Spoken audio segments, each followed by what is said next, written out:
Hello guys, இது வில்லேஜில் இருக்கிற ஒரு சாதாரண செஸ்ட் தான். ஆனால் இதை ஓப்பன் பண்ணால் ஓபியான ஐட்டம்ஸ் மட்டும்தான் கிடைக்கும். இந்த வீடியோ முழுக்க இதே மாதிரி தான் இருக்க போகுது. இன்றைக்கி எண்டர் ட்ராகனையும் வச்சு செஞ்சுருக்கோம். அப்போ வீடியோக்குள்ளே போயிடலாமா? ஸ்பான் ஆகிறதுக்கு முன்னாடியே எனக்கு ஒரு டவுட்டு. ஒருவேளை போனஸ் செஸ்ட்டும் ஓபியாக இருக்கும்னு நினச்சேன். அதை ஓப்பன் பண்ணுறதுக்குள்ளே இவன் வேற வந்து அடிக்க ஆரம்பிச்சிட்டான். எதையோ பார்த்தேன், ஓபின்னு தான் நினைக்கிறேன். செத்தும் போயிட்டேன். இப்போ ரீஸ்பான் ஆகிட்டு திருப்பி வந்து பார்க்குறேன். இப்போ செஸ்ட்டை திறந்து பார்த்தா ஐயோ ஓபிக்கும் ஓபியான லூட்டு இங்கேயே இருக்கே. இதில் வில்லேஜெல்லாம் போனால் எந்த அளவுக்கு லூட்டு கிடைக்கும்.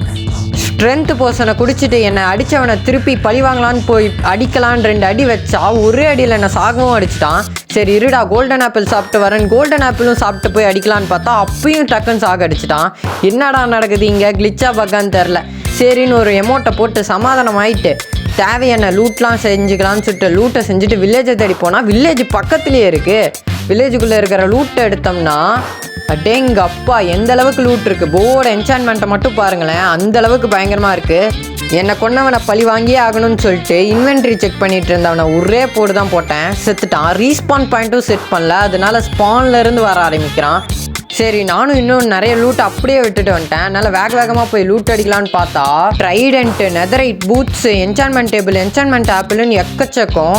இதில் சும்மா இருந்த அயன்கோலம் அடிக்கிறதுக்கோசம் கோல்டன் பிளாக்கு, காப்பர் பிளாக்கெல்லாம் மேலே நின்று அவனை அடித்தா சைடில் இருக்கிற பிளாக்கை பார்க்க மறந்துட்டேன். அதனால ஏறி வந்து ஒரே அடி தான் செத்துட்டேன். அப்புறம் சொல்கிறதுக்கு ஒன்றும் இல்லை கைஸ், கர்மா இஸ் பூமராங். நானும் ரீஸ்பான் பாயிண்ட் செட் பண்ணல. அங்கேருந்து நைட் ஆகிறதுக்குள்ளே வில்லேஜ் வந்து சேரணும்னு சொல்லிட்டு வேகமாக வில்லேஜ் வந்தால் புதக்குழி.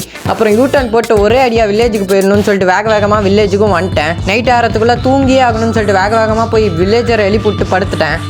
காலையில் எழுந்திரிச்சோன்னா முதல் வேலையாக பிளாக் ஸ்மித் வீட்டுக்கு போனால் டைமண்ட் பிளாக்கு, நெதரைட் ஃபேண்ட்டு, அது இதுன்னு இருக்குது. இதில் வேறு செஸ்ட்டு வில்லேஜ் பிளாக் ஸ்மித்து. என்னடா இதுன்னு சொல்லிட்டு திறந்தா அந்த அளவுக்கான ஓபி லூட்டு, நெதர் போகிறதுக்கு தேவையான எல்லாமே இருக்குது. அப்புறம் அதுக்குள்ளே இருந்த டிஎன்டி, அப்சிடியன் பிளாக்கு எல்லாத்தையும் கலெக்ட் பண்ணிட்டு ஒரு பவுவும் பவர்ஃபுல்லாக இருந்துச்சு, அந்த ஒரு பவுவையும் மாற்றிக்கிட்டேன். அப்புறம் இன்னொரு வில்லேஜுக்கு போனால் என்ட்ரப்பல்லு சூப்பரு. நெதருக்கு போக வேண்டிய வேலையே இருக்காது போல். என்சான்மெண்ட் கோல்டன் ஆப்பிள்லாம் எடுத்துக்கிட்டு இன்வென்ட்ரியெல்லாம் சரி பண்ணிகிட்டு இருந்தேன்.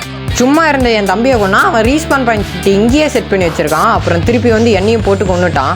இந்த ஒரு செஸ்ட்டை திறந்து பார்த்தா எலக்ட்ரா கொடுத்தவங்க ராக்கெட் கொடுத்துருந்தா பறந்தே போயிருக்கலாம். சரி பரவாயில்ல, இதுவாது போதும். அப்புறம் என் தம்பி எலக்ட்ரா இருக்குடான்னு சொன்னேன். சரி அவன் திறந்துட்டு இருக்கும்போது இந்த என்கிரிஸ்டலை வச்சு வெடிச்சு விட்டேன். அப்புறம் வீடியோ வெடிச்சிச்சு. ஆனால் அவன் ரீஸ்பான் பாயிண்ட் இங்கேயே செட் பண்ணனால இங்கேயே வந்துட்டான். அப்புறம் விட்டை டக்குன்னு கலெக்ட் பண்ணி போட் செஞ்சு வேறு வில்லேஜுக்கு இல்லை வேறு ஏதாவது கிடைக்குதான்னு சொல்லி பார்க்கலான்னு பார்த்தேன். அப்புறம் தான் போட் செஞ்சுட்டு தண்ணிக்கிட்ட போகும்போது தான் தெரிஞ்சிச்சு ஃப்ரோஸ்ட் வாக்கர் இருக்கா.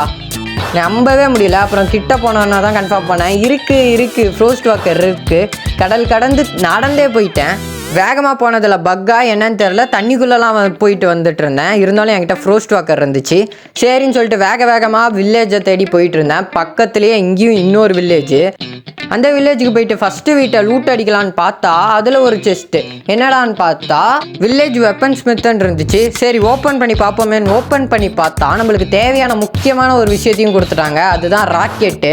சரி பறந்தே நம்ம எண்டுக்கு போயிடலான்னு பார்த்தா எண்டு போர்ட்டலுக்கு தேவையான எண்டர் பல்லையும் கொடுத்துட்டாங்க. சூப்பரு அப்படின்னு சொல்லிட்டு பறக்க ட்ரை பண்ணால் என்னால் பறக்கவே முடியல.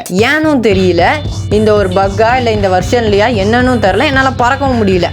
சரி மற்ற வீட்டில் லூட் அடிக்கலான்னு இங்கே போய் செஸ்ட்டை திறந்தா டோட்டம் ஆஃப் ஃபண்டிங்கு இதெல்லாம் கிடைக்கும்னு நினைக்கவே இல்லை. இருந்தாலும் பயங்கரமாக கிடச்சிருச்சு. அப்புறம் சும்மா போயிட்டு இருந்த என்னை கூப்பிட்டு ட்ரைடெண்ட்டை வச்சு அடிக்கிறான். இவனெல்லாம் சும்மா வரலாமா அப்படின்னு சொல்லிட்டு என் பொவ்வை வச்சு 2 அடி தான் அடித்தான், செத்துட்டான். சரி எங்கே ஸ்பான் ஆகிறான்னு பார்த்தா இங்கே தான் ஸ்பான் ஆனால் ஒரே அடியில் காலி பண்ணிட்டான். ஆனால் நான் ரீஸ்பான் பாயிண்ட்டே செட் பண்ணல. அதனால் இங்கேருந்து அவ்வளோ தூரம் நடந்தே போனேன். ராக்கெட்டில் பறக்கலான்னு பார்த்தா ராக்கெட் அங்கேயே விட்டுட்டு வந்துட்டேன். விளங்குண்டா அப்படின்னு சொல்லிட்டு நடந்தே போனேன். அங்கே போனோன்னே எப்பயும் போலேயே நெதர் போர்ட்லையும் செஞ்சுட்டேன். அதுக்கப்புறம் தான் நான் வந்துச்சு நம்ம எதுக்கு நெதருக்கெல்லாம் போயிட்டு அப்படின்னு சொல்லிட்டு எண்டர் ஆஃப் ஐயும் செஞ்சுட்டேன். அதை யூஸ் பண்ணி டேரெக்டாக எண்டுக்கு போயிடலான்னு சொல்லிட்டு அதை தொலைவி போக ஆரம்பிச்சிட்டோம். இப்போ அடுத்த ஸ்டாப்பே எண்டு தான் அப்படின்னு பார்த்தா அதுக்குள்ளே வில்லேஜ் வந்துருச்சு. சரி இந்த வில்லேஜில் என்னடான்னு பார்த்தா இவனுக்கு ஆக்சலேட்டர்லாம் செஸ்ட்லேருந்து கிடச்சிருக்கு. சரி இங்கே இருக்கிற வீட்டெலாம் லூட் பண்ணலான்னு பார்த்தா டிஎன்டி எக்கச்சக்கமாக கிடச்சிருக்கு. இதை வச்சு எண்டர் ட்ராகனை முடிச்சிடலான்னு சொல்லிட்டு ஐடியா வந்துச்சு. சரின்னு சொல்லிட்டு எண்டர் பல்ல போட்டால் மேலே போகுது. சரி என் தம்பிக்கு கீழே போகுதுன்னு சொன்னான். சரி அவனை போட சொன்னால் அவனுக்கு கீழே போகுது. என்னடா நடக்குது இங்கே? சரின்னு சொல்லிட்டு ஷவல் எடுத்து டக்குன்னு கீழே போனால் அப்புறம் தான் ஆகுது நான் பெட்டே எடுத்துகிட்டு வரல. ரீஸ்பான் பாயிண்ட்டும் செட் பண்ண முடியல. செத்துட்டேன்னா நான் அங்கே ஸ்பான் ஆவேன். சரின்னு சொல்லிட்டு அப்சிடியனை போட்டு மேலே போய் எடுத்துகிட்டு வந்தேன். ஏன்னா வேறு பிளாக்கே இல்லை. ஆனால் பெட்டு எடுத்தேன், அதை வச்சு ரீஸ்பான் பாயிண்ட் செட் பண்ணலாம். இன்வென்ட்ரிலே வச்சுருந்தேன். இங்கே ஒரு டோட்டம் ஆஃப் பண்ணிட்டேன். இதை என் தம்பியை எடுத்துக்க சொல்லிட்டேன். அப்புறம் எண்டில் குதிச்சிடலாம். எண்டு போர்ட்டலுக்குள்ளே போனால் நம்மளை நடு வானத்தில் ஸ்பான் ஆகிருக்கு. என்கிட்ட பிளாக்கும் இல்லை, என்டர்பல்லும் இல்லை. அப்புறம் என் தம்பி தான் என்டர்பல் கொடுத்தான். அதை யூஸ் பண்ணி சொல்கிறேன்னு அங்கே போய் எண்டர் ட்ராகனை முடிக்கிறதுக்கான வேலையை பார்க்க ஆரம்பிச்சிட்டேன். மேலே ஏறதுக்கு கூட என்கிட்ட பிளாக் இல்லை. அதனால பிளாக்கெல்லாம் மைன் பண்ணி மேலே சரசரன்னு போய் அங்கே இருக்கிற எண்டர் போர்ட்டலையும் உடச்சிட்டு அப்புறம் அது மூலியமாகவே எல்லா எண்டு கிறிஸ்டலையும் உடச்சிட்டு இருந்தேன். எண்டு கிறிஸ்டலையும் உடச்சதுக்கப்புறம் ட்ராகனை முடிச்சிடலான்னு பார்த்தா அதுக்குள்ளே அதுக்கு பாதியாக எழுத்து காணும். எங்கடான்னு பார்த்தா நாங்கள் அதை அடிக்கலை, அது எங்களை அடித்தனால அதுக்கு விழுந்த அடி தான் இதெல்லாம். அப்புறம் டிஎன்டியெல்லாம் வச்சு விட்டேன். அப்புறம் எங்களை ட்ராகன் கிட்டே போக விட மாட்டேங்குது. இந்த பிரெத்தை வேறு போட்டு விட்டுக்கிட்டே இருந்துச்சு. அதனால தூரத்தில் போயிட்டு பற்ற வச்சேன். டொப்பு டொப்புன்னு வெடிச்சு செத்துருன்னு பார்த்தா 1 HP. அப்புறம் நான் தான் அடிக்கணும்னு ட்ரை பண்ணிக்கிட்டே இருந்தேன், ஆனால் விழுவவே இல்லை. அப்புறம் அங்கே போய் ஹெல்த்தெல்லாம் ஏற்றிட்டு வந்துச்சு. ஏன்னா ஒன்று விட்டுருந்தோம். சரின்னு சொல்லிட்டு அடிக்கலான்னு பார்த்தா அடிக்கவே முடியல. அதனால கடைசி அடி என் கிறிஸ்டலை வச்சு ஒன்று போட்டேன் பாருங்கள், ட்ராகன் செத்துருச்சு. இந்த மாதிரி நிறைய வீடியோஸ் பார்க்க சப்ஸ்கிரைப் பண்ணுங்கள். அது மட்டும் இல்லை, இன்னொரு சர்வைவல் பாட்டும் போட்டிருந்தோம், அதையும் போய் செக் பண்ணி பாருங்கள், இன்ட்ரெஸ்டிங்காக இருக்கும். இதே மாதிரி இன்னொரு இன்ட்ரெஸ்டிங்கான வீடியோவில் பார்க்குறேன்.